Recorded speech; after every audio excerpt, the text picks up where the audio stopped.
I'm SteppingStones member Lori Chase, and I'm talking with Dennis Winsky this morning, and Meg Calvert is sitting in with us. Dennis, would you like to start out? Can you briefly describe your life before your brain injury, maybe beginning with your employment? I have been, for pretty much the duration of my employment, a leader of research and development, and I was the vice president of engineering of 3 different companies, and I just kept promoting myself, getting promoted through them.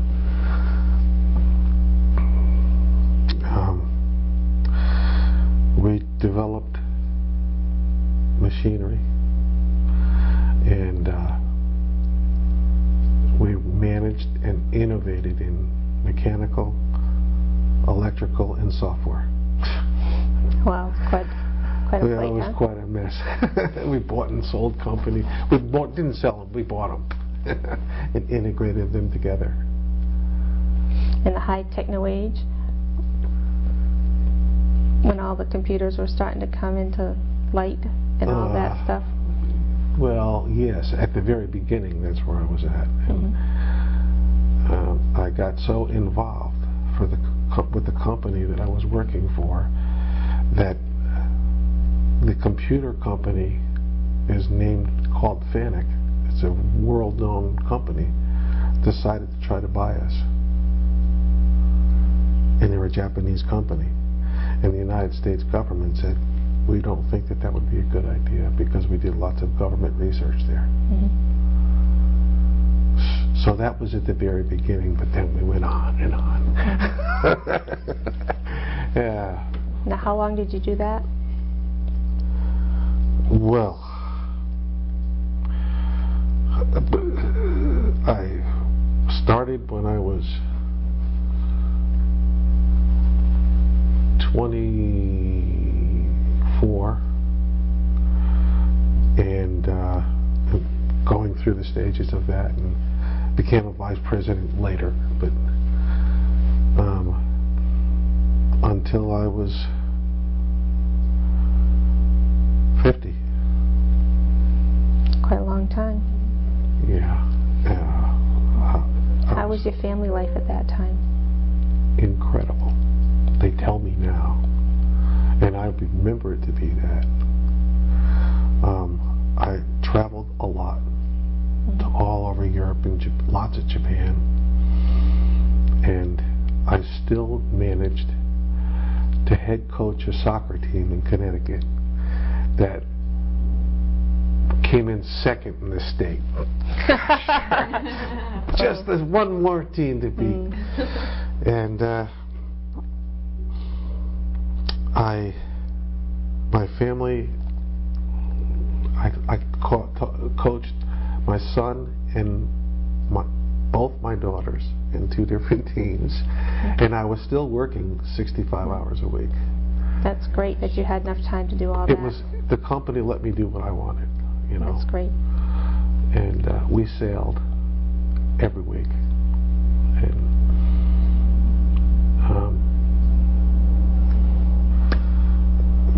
you know, so sailing was a long, long family venture. You know, we'd go for a week or 2 at a time. And when you're in a sailboat, especially if there's no TV, which there wasn't with us. It's all family time. It's just together. Yeah. No noise, no nothing. Go and experiment. And my kids still love it. They still remember it well. So I was a kid the whole time playing. You couldn't tell if I was playing when I was at work, or if I was on a soccer field, or if I was on my sailboat. Sounds like you had a pretty full life. It was pretty perfect. Yeah, good. Oh, there were headaches. There was some politics that always happens in business. Of course. Yeah, which Can't get around that, I'm not real good at playing them. I refuse to play them. And because I could, because I'm an engineer. You know?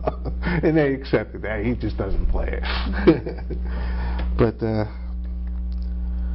I had a very well-rounded and quite a profitable life. I never asked for raises after I was 20-something.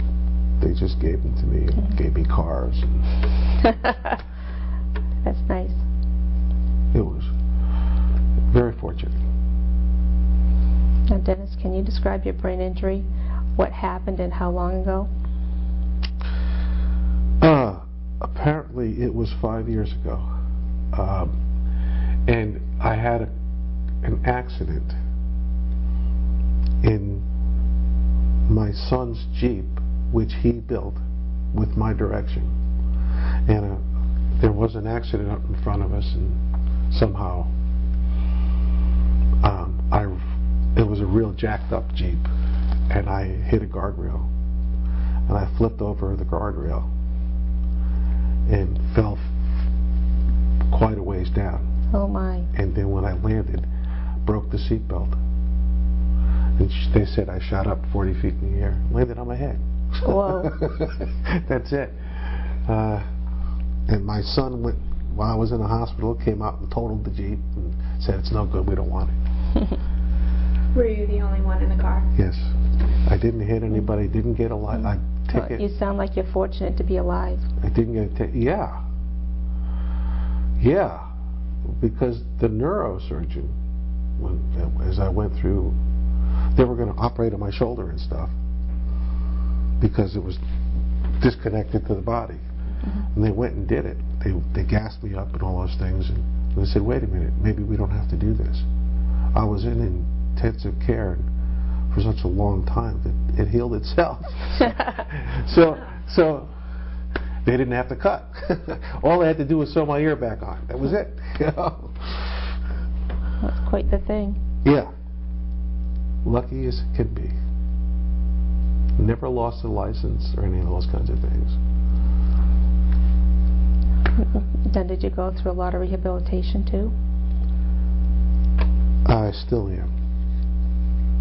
Primarily by coming here. Yes, I went through the hospital. I was in several different places. I was in intensive care for a long time because I was in a coma and all those kinds of things. And then in the regular hospital for a while, and then in the rehab hospital in Salem for a long time, some of which I remember. And then as a home resident, I was able to go to the rehab hospital in Salem and another one in Manchester. A speech therapist, by the way. and they Aren't they wonderful? Just love speech therapists. I couldn't explain to them. I started by saying, there is nothing wrong with my speech. If you want to teach me how to give a speech, all I can tell you is I've got files of them that I've delivered to hundreds of people at a time in Europe, and I don't speak other foreign languages, but I'm comfortable with that. I could do that. And I know early on in my injury, I didn't about. understand why I was having speech therapy because I could talk fine. Yes. I didn't realize there was so much more to speech therapy than just talking. And then they kind of showed me other things that I had wrong that I needed help with. So I was glad that I had the speech therapy and I had this wonderful therapist to work with. I don't remember her showing me things that were wrong, but I came back to her after she helped me get my driver's license. She suggested, I said, I love what we always loved to dive and built racing cars and that kind of thing. And she said, well, and I didn't have my license because they weren't sure that I should be able to drive. So she set me up with a test. And I took the test and the guy said, perfect. So she helped me do some of those things. Has nothing to do with speech therapy, as far as I was concerned. But just an advocate. Gosh, I even drove back to her and thanked her for the help. Her name was Joyce, just for the help that she's. I still never needed any speech therapy, as far as I could see. But she did many of the things that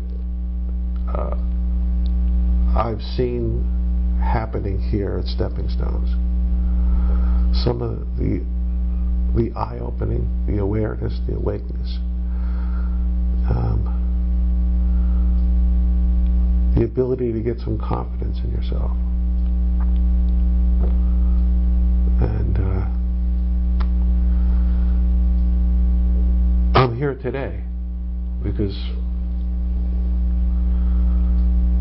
it was such a good program that I felt that I'm going to continue to try to contribute. I know it's great. It helps so many people. It was one of my primary justifications because I've always been a boater. Sailboats, by the way. But my kids wouldn't let me get a sailboat. Again, now that I'm living back on the coast. So, ultimately, the way it comes out is I have a boat that is ocean worthy now, that we have done everything to, with the intense purpose of taking out my daughter and my son's wife, and because she's always lived in Ohio, to show her the beauty of the ocean and the coast. And I've told this to Mr. Krempels as well. My intention is, and it still is, to come over to Portsmouth Dock here, where I could take some members who have not had an experience to see that, or had a long time ago, but be able to take them out for just a short cruise on the ocean. That was my purpose for doing it. It's a wonderful idea. It may help them, help to build their confidence that they have done many of the things, some of the things that most people that don't even have a brain injury get to do. Oh, how true. wonderful. Yeah. So I think a lot of people would welcome a chance to do something like that. That would be fun. So it's pretty much ready now. I'm just buying a new radar thing for it. Now, how has your life been affected since your brain injury, Dennis?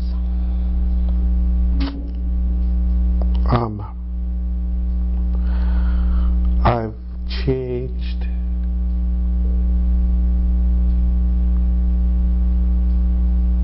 in a number of different ways. I've been told that I shouldn't do the things that I used to. As a matter of fact, the guy that was a president of my company, who was my boss, the head neurosurgeon, gave him a letter and said, it's okay, he can come back, just don't give him the vice president duties. Which meant to me, don't give him the title, but you can come back and do whatever you want. And he took me back. And I found out things that I did. I couldn't believe that I did. And I called people that used to work with me or for me, usually for me, and asked them if they wrote these things, and put my name to them. And they said, no, you didn't. Oh, so God. little by little I began to see that maybe I'm just not as capable, because I was pretty aggressive technology-wise. And maybe I just was not capable of being able to cut those corners and make those sharp curves, you know. And so you're saying that you kind of lost your edge from the way you were before? Yeah, I guess that's what I'm beginning to believe, although I'm also wrestling with denial.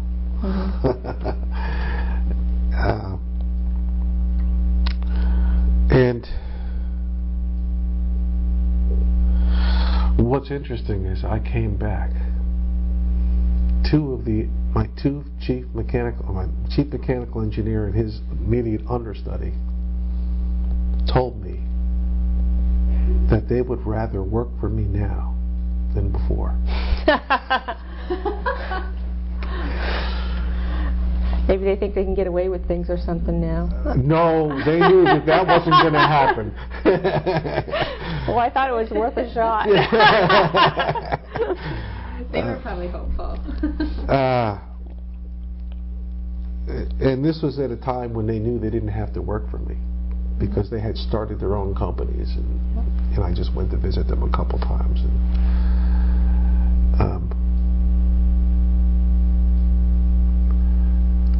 So in that way it's changed. I've probably lost the sharpness, the edge of things,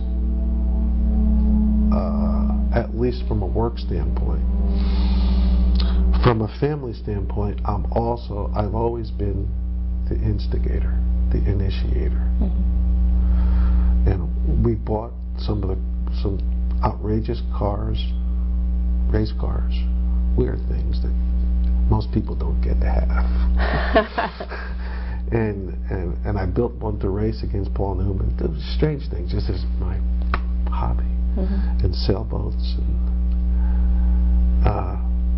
and our moves from Connecticut to Massachusetts to Ohio and back here to New Hampshire were always initiated by me, because I could move to companies, we could buy and integrate companies, and I pulled my 3 kids, through different high schools, and it was difficult for them. But now they love it, because it gave them the ability to be ready for college, to take all the curves and hooks and stuff, and so it was good, but I was always the instigator, the initiator. And I'm not that now. And So what you did for your children is you gave them knowledge beyond their years? Yeah. And made them ready to face the world? Yeah. It's a good thing. Good dad. Yeah, and I love doing it. But, it's just what I did. It was not with intention. Right, you didn't see, how can I torture my kids this That's right. Where I taught my son how to build his Jeep, which I cracked up.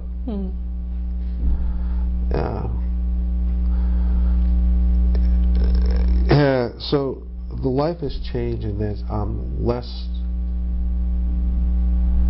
of a leader with very much of that. And so will you say that's the biggest thing that's changed, that you're not the leader that you used to be? Yes. And I was even sent by one of the companies to a leadership seminar, which was a remarkable experience, and it happened in Florida, in not Disney World, the adult Disney World, Universal Studios? No, where the big globe is. Epcot. Yeah. Epcot. It happened at Epcot Center, where the background is of the opening presentation. Well, you're lucky we've been there so we could figure that out for you. Yeah, I forget the names of it. It was there for a week. We were there, and we worked in the aquarium. And when we take a break, you just walk into a big room, and the sharks and we're all swimming all over. Cool. But it was a remarkable experience that I had. I learned about things like Martin Luther King and stuff, and I loved it. And for some reason, the president's boss, chairman of the board, decided he wanted me to go. And I loved it, and I lived it. And now I felt honored to be blessed with that opportunity. And now I'm just a guy mowing the grass. So I'm struggling with things like that, and some of that is my ego. Dennis, what have been your biggest communication challenges? Have you found it easy or difficult to communicate with or interact with others?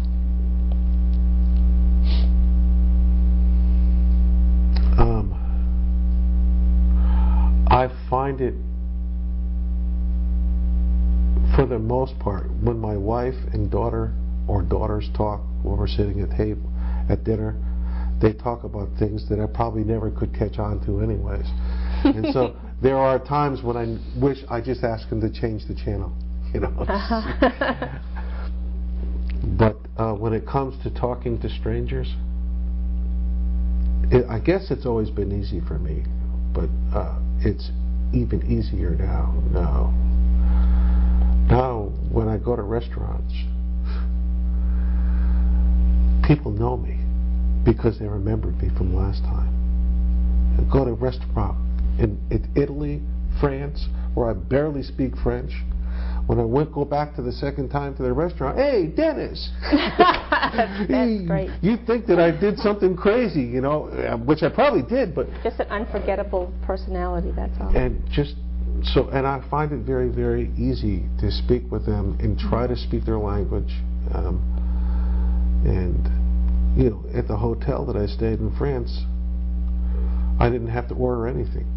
I could just walk behind in the restaurant, in the bar, and just pour myself something and say, I got one of these. They'd say, okay. It's just nuts. Yeah. I see you have a notebook in your hands. Can you tell me what you use that for? I use this to keep notes because I know that my memory is imperfect, as it has always been. I had a secretary that did all those things for me. She remembered people's names for me. And she knew that was her job. We never talked about it. But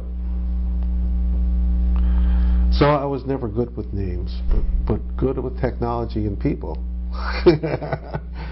And if somebody called me that I was curious about by the message, I'd have to go out to my secretary. Who was that guy? So I keep notes. Here I have stepping stones of names. And some of the, like where my slip is going to be this year, there was some negotiations, and but again, I won on top of with that, you know, just getting the slip that I wanted. So that's what the notebook for, is to help memory. I see.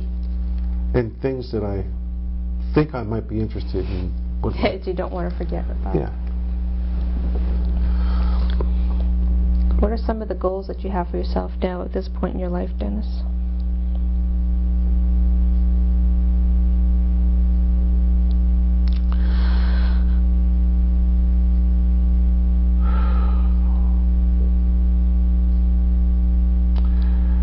To become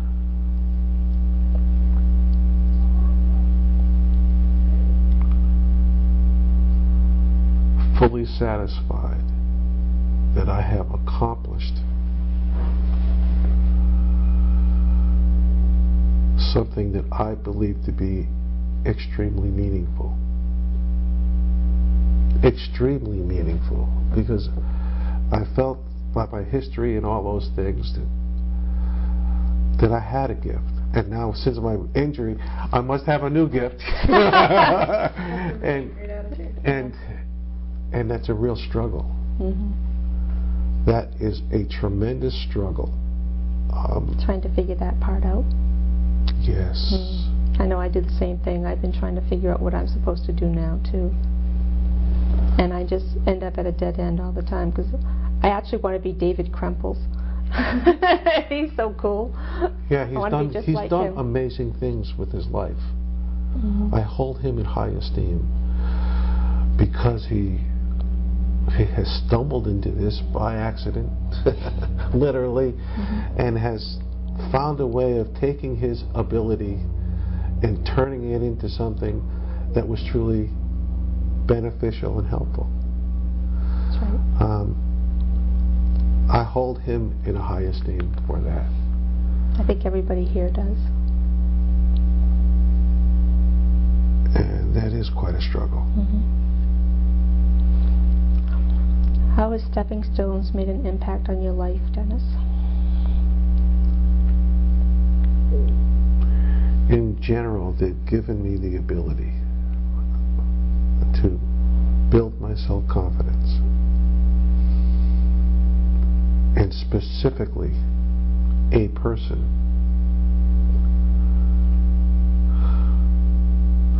I hate to simply identify her, but she had a lot of discussions with me, Pamela. There's another one that's wonderful too. She gave me the confidence to do some things that I really firmly believed should be done, that were against the wishes of my wife, daughter, because they were afraid that I couldn't accomplish it, and they were afraid that I would get seriously hurt by it emotionally. But I discussed it a long time with her, and she gave me the confidence I should be okay with this. So I went down. There was a difficulty between my son and my wife. Possibly because it was my son's car that I cracked up when I had the injury, and he's never lived through that, or my wife has it, I don't know. But I went out there to talk to him face to face at Ohio State, where he and Rachel were both members. She'd already graduated. She was going for her second degree, and he's studying like to turn blue. In engineering, by the way. Oh, a silly of course. guy. I told him that some more stuff. Doesn't that make you proud that he wants to follow in your footsteps? Yeah, I guess. But I went out there to tell him, to talk to him. As a matter of fact, I went out there twice. The second time, I went out with my oldest daughter, so that the three of us could talk, you know. And she's older than him, you know. She's been through the ropes and things, and they convinced me that I was really a pretty good dad. And Todd asked me to be his best man in his wedding. Oh, that must have been a tearjerker moment. At Ohio State, because that's where they both went to Ohio State, and they're Buckeyes. So. Through and through, huh? And because he was the leader of the engineering team at Buckeye State that competed in the world and won most horsepower for their engines. Oh, cool. But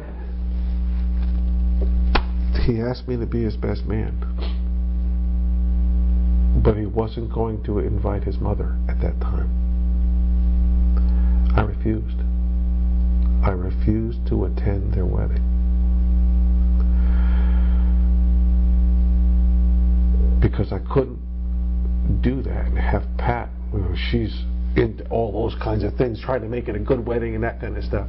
And she's so involved.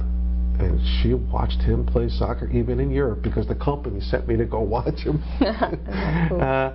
Yeah, for weeks.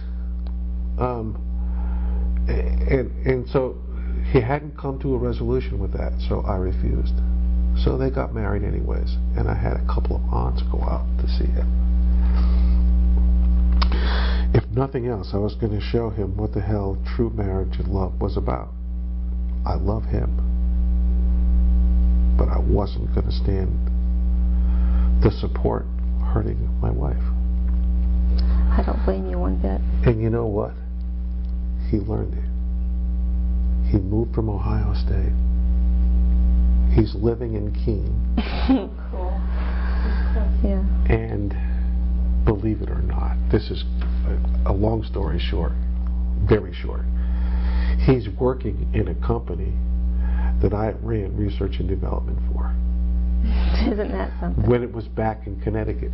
And they have run off and spun off into Keene. It's by far the highest precision company in New Hampshire, if not all of New England. And they even offered me, when they heard it was, Your son? you know, because I ran into one of my engineers. I said, Todd's We'll make a few calls. And so I must have been okay with that stuff, you know, in my previous life.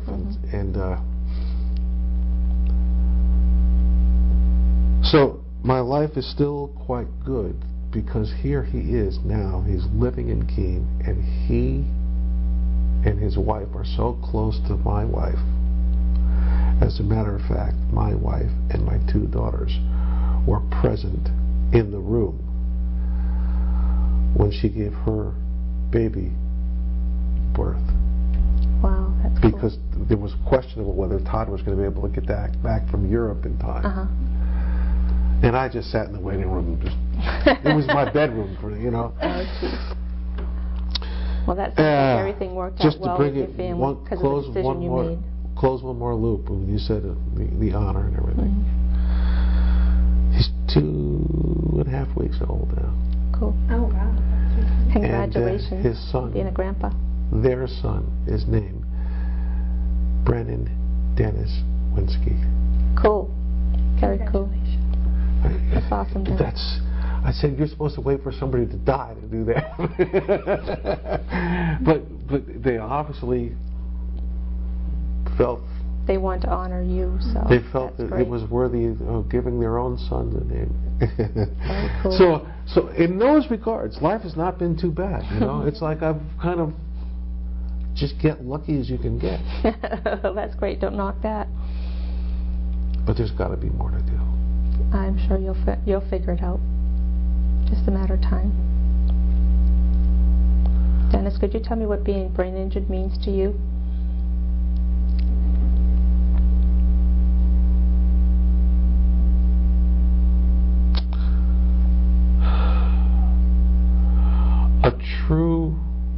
A closer, a more intimate understanding of what mental disability is. You can't understand it unless you experience it. You can read books, as I have, as I'm sure you have. Yes.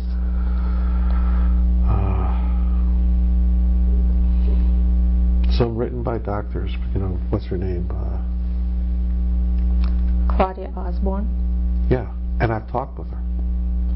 That book really freaked me out, that she was a doctor and she had a brain injury and that she was still practicing medicine. She freaked me right out. I couldn't imagine. Well, she's not thoroughly practicing medicine, but she's working with it, you know, and I met her.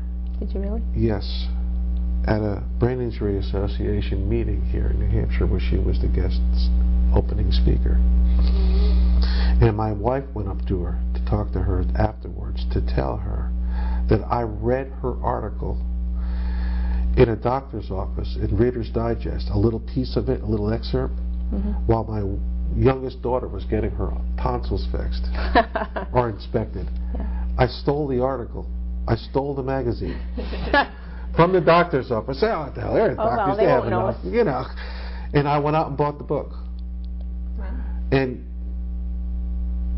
Claudia heard that from my wife, and we met at the meeting there. And she wrote in my book, no, in her book, what she gave to me, that says,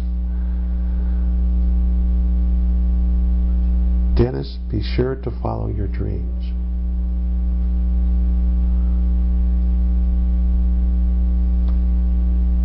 Or be sure to continue to follow your dreams. And you know, now I understand why she wrote that. Yeah. Damn, that's hard, isn't it? Yes, it is. But that's good advice. Just because you're brain injured doesn't mean you can't have dreams anymore. You know, they're still there. You can still accomplish things. They're just not quite as easy as they used to be. They're not that difficult. I can accomplish. There are some strange things that I would like to be involved with that MIT students are working on, you know, where there's master's thesis or something, and I'm not being there. I'm not there, you know. But I've looked at several universities to try to understand, including Ohio State, with the Dean of Mechanical Engineering. And don't have the gap yet. So but that's just material. And so much of my work has been, I guess, somewhat spiritual now. Not that I'm over religious, because I've always been a Catholic. I went to a Catholic high school and college and all those kinds of things. Yes. So I know that. But it seems to me that there's much more to the spiritualism than people can really understand and really know. When my daughter graduated, she was given an award from high school, my youngest. Didn't know it was coming. They called her up for it. And then they asked me to stand. I stood. Her award was for handling the way she managed and taught others to manage a crisis by writing emails to everyone, to all the athletes. Turned out that's who she was good friends with, to say a prayer for me. And then the head teacher said, here I was standing up, and she said, everybody that did that in their senior class, please stand up. 2/3 of the group stood up. Now that's not something that you lie about. No. That must have been a very moving moment. It was wonderful for her that she had the chutzpah to do it. Yeah. But the neurosurgeon didn't understand how I survived. He said he doesn't know, and I offered, said, then wire me. I'm not afraid of electrodes. I do that all the time. I know that. Just let's put them on. Let's figure it out. Yeah. There's nothing that I can learn from that because it's all okay now. So they don't know how I survived. They don't know how I got through the coma without having to get anything fixed. They don't know any stuff. So it had to do something with the true feelings that others, close friends, work associates, my boss, who I gave hell to for coming to visit me at the rehab center because I thought it was in Japan with all the languages they were talking. And I gave him hell because he brought his wife to see me in Japan. And I was the one that designed the damn machine. Where the hell's mine? By the way, she just left. Just those kinds of things,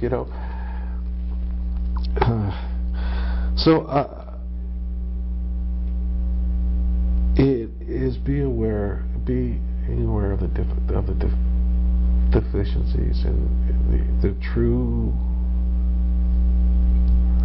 disability that you can't know till you see, till you experience.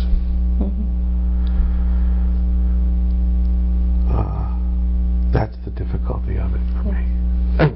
I don't wish it on anyone else. Oh, no. But I have one more question. Go ahead. If you were going to give somebody advice that was going through a similar situation as you, what would you tell them?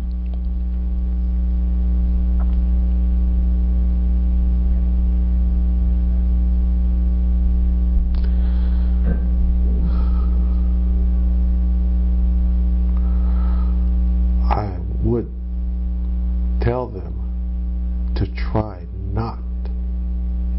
don't even try to do it alone.